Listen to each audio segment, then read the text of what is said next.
भ्रष्ट कर्मचारी। अकबर बादशाह का दरबार लगा हुआ था। दरबारी अपने अपने स्थानों पर बैठे हुए थे। बीरबल का आसन अलग से दिखाई दे रहा था।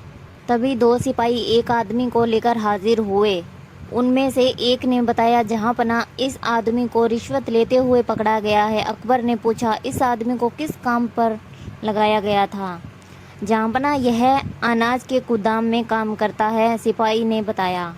बादशाह अकबर ने उसे हवालात में बंद करने का आदेश दिया और बीरबल से बोले, बीरबल तुम्हारी क्या राय है?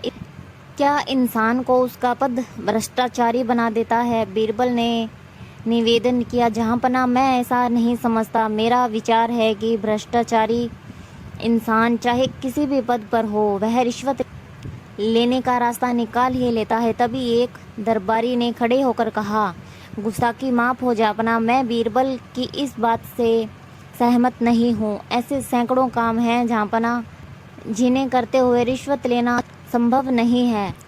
बीरबल ने उस दरबारी से पूछा, पर एक आध नाम तो बताइए कि वह कौन सा काम है?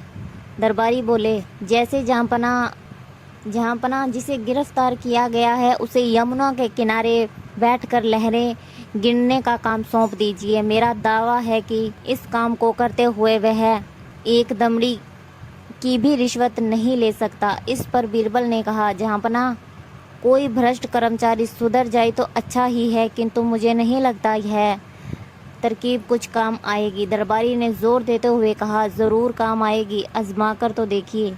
जहाँपना अकबर ने पूरी बात ध्यान से सुनी और उस कर्मचारी को नए काम पर लगा दिया।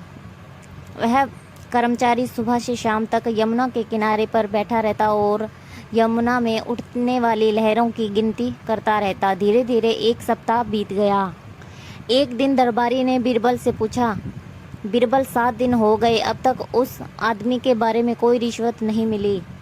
बीरबल ने धीरे से कहा, हाँ कहा और चुप हो गए कि उसे विश्वास नहीं था कि वह आदमी सुधर गया होगा। उन्होंने बादशाह से निवेदन किया कि जहाँपना क्यों ना वहाँ चलकर खुद देखा जाए। अकबर ने कहा, हाँ बीरबल, कल सुबह हम वहाँ खुद जाएंगे।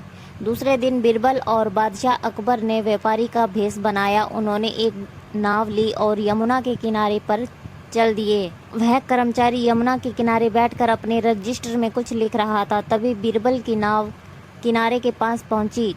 कर्मचारी वहीं से ही चिल्लाया, तुम लोग क्या कर रहे हो? व्यापारी बने हुए बीरबल ने कहा, भैया हम अपनी नाव चला रहे हैं, तुमको कोई परेशानी हुई है क्या? वह आदमी वहीं से चिल्लाया, कहा, तुम्हें पता नहीं क्या बादशाह सलामत ने मुझे यमुना की लहरों का हिसाब रखने के लिए नियुक्त किया है?